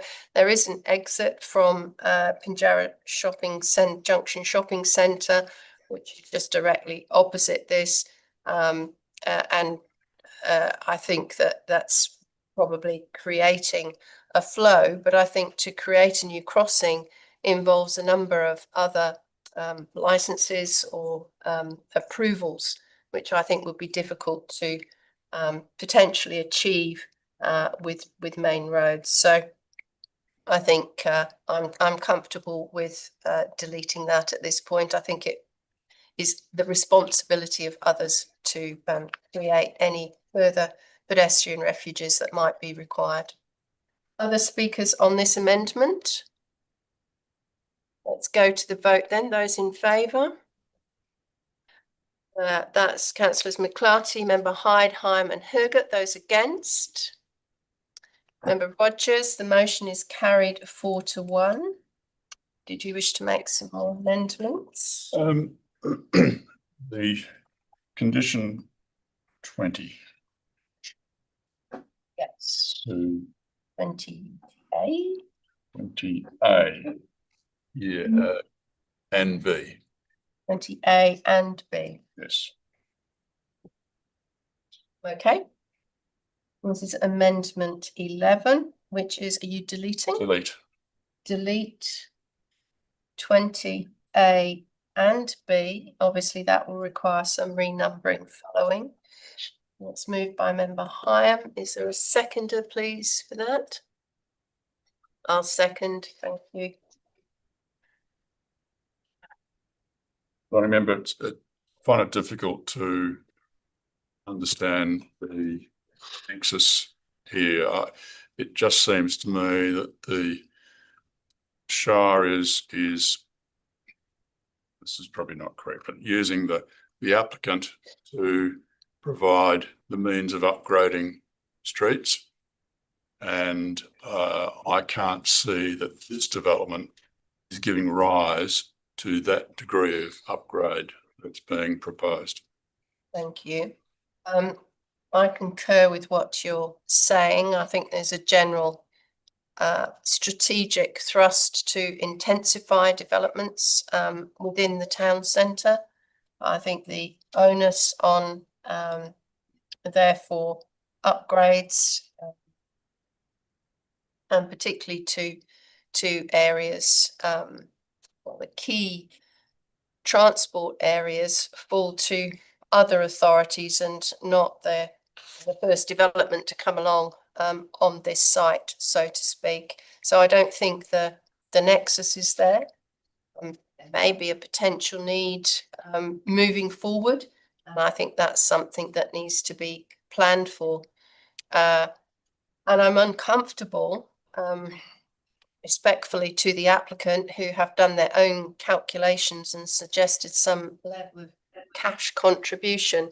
But if the formula and the developer contributions are not within the scheme currently or in future, I don't feel comfortable with accepting that as a nominal amount. There's no foundation for us to do that, no head of power. So I'm comfortable to delete these conditions. Other speakers on this amendment? Councillor Rogers. I would like to see these retained. It was mentioned in the conversations previous to this that the projected traffic flow on this site just for the McDonald's would be 1,700 movements a day. I think it was mentioned that the Audi would produce approximately 1,400 to 1,500 movements a day. Currently, this site is an undeveloped site. So to suggest that this development with those type of traffic movements would not be the trigger to upgrade this road, I don't accept that. Thank you, Councillor Rogers. Member Hergot, you also wish to speak on this motion? Yeah. This amendment? Sorry, is Councillor Rogers going to speak first, or? She just did. Okay, that's fine. Thank you. Okay. Look, I agree with the other members, the presiding and deputy presiding members.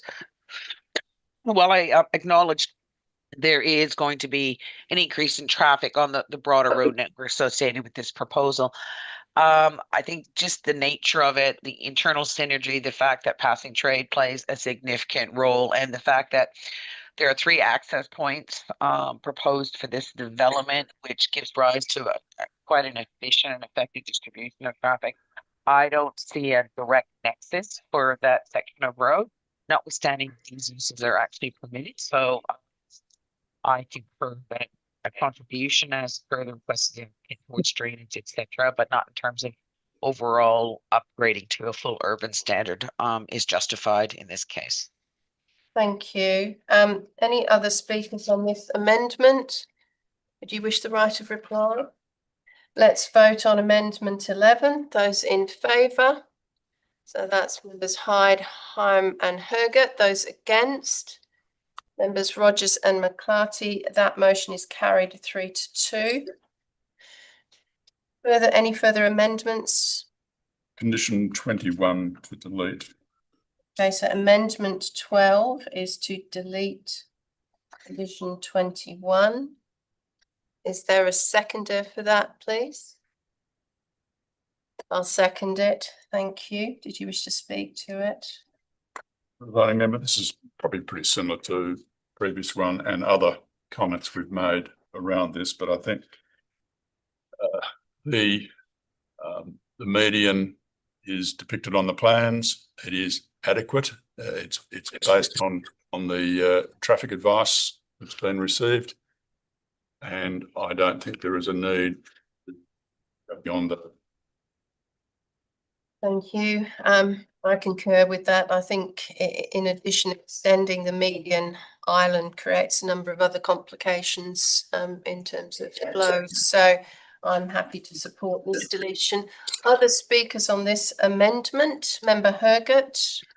I concur with previous remarks. I think the plan shows more than adequately from a design and a function perspective that the placement of the median is going to effectively manage the left in, left out demands and prohibit any critical right turn in and right turn out movements. I don't see any need to go overboard and extend it to the other medians in the road. It as shown, I think it'll effectively address those particular issues and manage traffic location. Thank you. Other speakers on this amendment? If not, we'll go to the vote on this amendment to delete condition 21. Those in favour? Members Hyde, Hergert and Hyam. Those against? Councillors Rogers and McClarty. The motion is carried 3-2. Member Hyam, did you have further amendments? The condition 22 in the preamble to that condition to insert George where it refers to the street, so it's upgrade of George Street. Yes. Includes, and then deleting B, the bus stop, and D, drainage infrastructure. Okay, so delete B, bus stop, and D, drainage information, drainage infrastructure. Okay. So condition 22, amendment 13 is to put the word George before street, and then to delete B, the bus stop, and D, the drainage infrastructure. That's moved by member Hyam. Is there a seconder? Oh, we've lost member Hergert. She's just turned her camera off. Was that a hand up for seconding or just a wave? Sorry, we've lost your sound as well. Just a wave. Okay, thank you. So I'm seeking a seconder for amendment 13. I'll second this. Thank you, member Hyam. Voting member, this, I don't think there is some certainty around the need for a location here for a bus stop. I don't think ETA has given a clearance for that to occur at that, or see it as an appropriate location for a bus stop. And I don't think the upgrade needs to include the drainage infrastructure. Thank you. I'm comfortable to include the word George for George Street because I think that clarifies the condition. I think we have had agreement from the local government through the R13 that the bus stop reference should be deleted. And I think last time we met, we discussed at length the drainage infrastructure and how that should be provided the site itself is self-sufficient at this point in terms of the design and the plans and the technical information that is presented. So I don't believe there's anything off-site that we need to do in terms of the road reserve. So comfortable with those amendments. Other speakers on this amendment? Let's go to the vote on this amendment. Those in favour? That's unanimous. Thank you. Still with you, Member Hyam. Chair, I'm just looking at condition 26.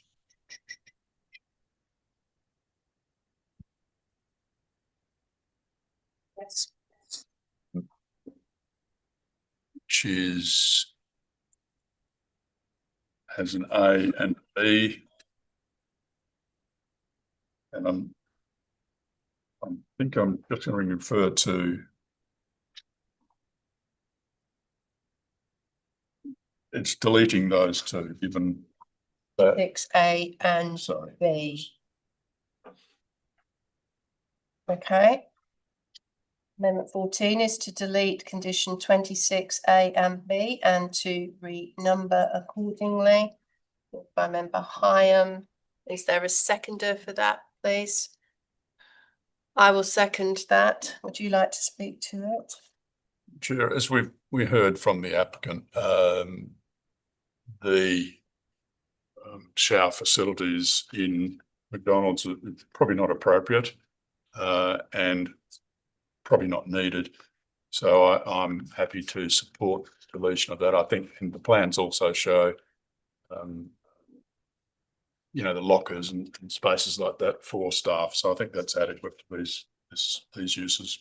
Thank you. I concur with that. I know the plans also do show bicycle parking bays. And I accept that for this particular operator with what we say vulnerable staff, it perhaps is inappropriate to have anything other than the basic facilities for staff. And so I'm comfortable with deleting that. Obviously, should a different operator or a different land use occur here, then it's open to improve those end of trip facilities should those circumstances require it. But on this occasion, I'm happy to delete those. Other speakers on this amendment? Councillor McClarty. Yes, unless I'm reading this wrong, it doesn't actually expressly say in B that a shower must be provided at the McDonald's. It does for the Aldi, which I think would be appropriate given the type of staff that would be attending that facility. So I would like to see both of those retained. Okay, thank you. Did you wish the right of reply on that? Or are there any other speakers on this amendment before I go to the right of reply? No? Did you wish to say anything more? I acknowledge what Councillor has said. Even for LD, they are on the shifts are fairly short. They don't. They do. There's a fair turnover during the day for the staff there. I'm not sure that is required or needed in terms of ability from a locker space to get changed. Okay, thank you. And we'll go to the vote on this amendment. Those in favour of amendment 14. It's members Hyde, Hyam and Herget. Those against? That's members Roger and McClarty. The motion is carried 2. Further amendment? 7. Yes.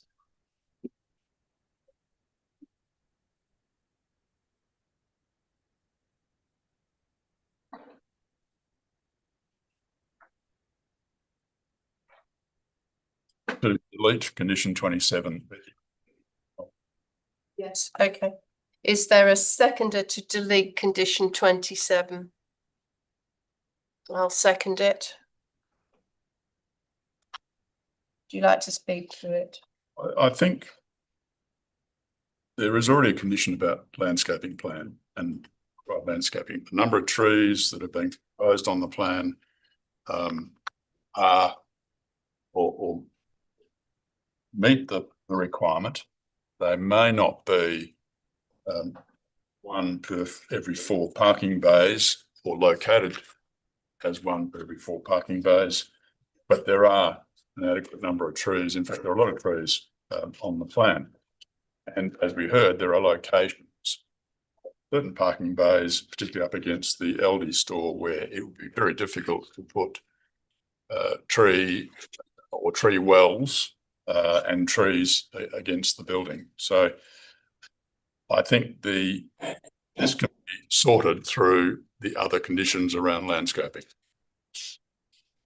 Thank you. As seconder, I was comfortable with the explanation that we received, that on aggregate there is that provision of trees, perhaps exceeding that, but some conditions within the site and locations within the site are not necessarily suitable for the trees to be planted or to be maintained in a healthy condition due to other constraints through the site. So I'm comfortable that there may be some tweaks to the landscape plan, which is part of other conditions, but I don't feel the need for this particular specification. Other speakers on this amendment? Let's go to the vote on this amendment. Those in favour? That's Hyde, Hyman, Hergert and McClarty. Those against? Councillor Rogers. The motion is carried 4-1. Do you have any other changes that you wished to make? It's to condition 30. Okay, amendment 16, condition 30. To insert the words after landowner applicant is required to, and insert the words make a contribution of 25,000 for the upgrade, and to the satisfaction of the Shire in consultation with Main Roads Western Australia. Okay, so we're adding a sum of money and we are asking for it to the satisfaction of the local government or to the Shire in consultation with Main Roads. Is that right? That's correct. Okay, so that's moved by Member Hyam. Is there a second for that? Member Hergert seconds. Thank you. Did you wish to speak to that? Only to comment that I don't agree that it is up to the applicant or that there is sufficient nexus to say that they should bear the full cost of this. I think a contribution is adequate.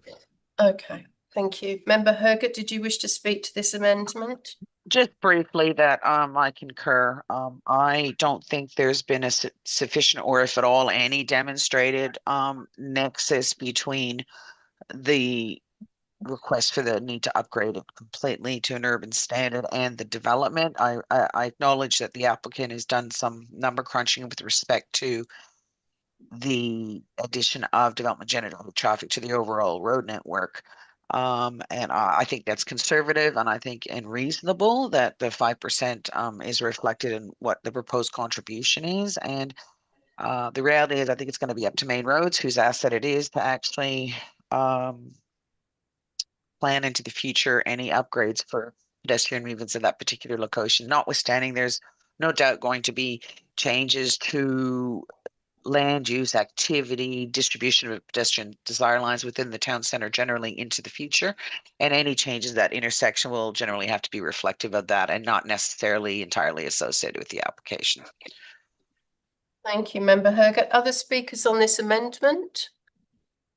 Member Rogers, thank you. I'm just not comfortable with a monetary value being put on it when we don't actually know the actual cost of what that upgrade would be. I'd be more comfortable if it was a percentage amount. Okay, thank you. Any other speakers? Do you wish the right of reply? Okay. We'll go to the vote on this. Those in favour of amendment 16, modify that condition 30. Those in favour? That's members Hyam, Hyde and Hergert. Those against? Members Rogers and McClarty. The motion is carried 3-2. Still with you. Just then turning to conditions 44 and 45. Put these together to delete this. Okay. Is there a seconder to delete under that amendment, conditions 44 and 45? Member Hergert seconds. Thank you, Member Hyam. Look, the applicant's already submitted a sustainability statement that forms part of the application, and I don't think there's a need to introduce another sustainability process when it has already been addressed within the application. Thank you. Member Hergert, as seconder, would you like to speak to this amendment? Yeah, just to reinforce that, I think as part of the supporting information lodged with the application, that these issues have been more than adequately addressed, and certainly through the DRP and any other design feedback. I think these conditions are not necessary. They've been addressed. Thank you. Other speakers on this amendment? Let's go to the vote on this. Those in favour of deleting conditions 44 and 45? That's unanimous. Thank you. Still with you, Member Hyam. Zoning member, I have finished. Busted yourself. Okay. I was seconder, I believe, to be substantive. So I will briefly speak. I don't need to say what I did previously. I'm comfortable with this approval. I'm comfortable with the amendments that we've made. I have one further amendment that I would like to make, which is to condition 12, which relates to the percentages associated with glazing. I would like to delete condition. No, we didn't. The motion was lost. Yes, Amalgamated conditions in 13, and that motion was not supported. So this is amendments 18, moved by me to delete condition 12. Have I a seconder, please? Member Hyam seconds. I thank the officers for responding to my questions. I can't see a head of power for this. I think it's all well and good to talk to industry and to have these percentages provided by them. But I do find that condition 13 actually deals with that in any case, in a way to give certainty that what we are requiring here is a level of visibility, a level of activity that can be seen, and the opportunity for passive surveillance from the internal perspective to the external public realm. So I think that condition 13, which includes the issues of dark tinting, shutters, curtains, blinds, roller doors and internal shelving, etc., deals with that adequately, rather than coming up with what is we are told current industry standards provided by condition 12, but which may change over time. So I think there's actually greater certainty over condition 13 than condition 12. Member Hyam, did you wish to speak to? I concur. Any other speakers on this amendment to delete condition 12? Let's vote on the matter. Those in favour?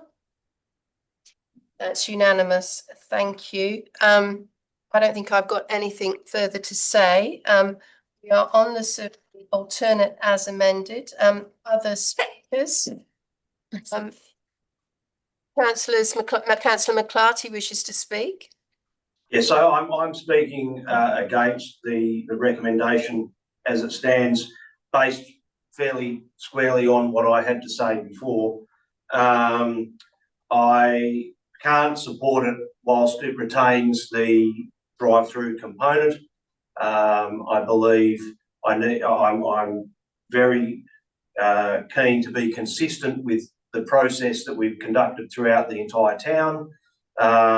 So on that basis alone, I can't support this. Thank you very much. Other speakers? Councillor Rogers, did you wish to speak? I agree with, as councillor McClarty has just said, with his sentiments and also my statements made previously. Thank you. Member Hergert, did you wish to speak on the substantive now? No. Okay. Thank Member you. Hyam, did you wish the right of reply? No, thank you. Are you happy to close debate? I'm happy to close, yes. Thank you. We will vote on the substantive to approve as amended. Those in favour? So that's Hyam, Hyde and Hergert. Those against? Councillors Rogers and McClarty. The motion to approve as amended is carried 3-2. We have no other applications to consider at this point. No Form 2s, no SAT recommendations. Any other SAT applications or matters before the Supreme Court can be seen on the DAP website. I'll now draw the meeting to a close. I'd like to thank Councillors McClarty and Councillors Rogers for their attendance and participation. Thank city officers for their presentation and responding to our questions, the applicant, their presentations, other panel members, and Secretariat close the meeting at 11:43 a.m. Thank you all very much. Thank you. Thank you.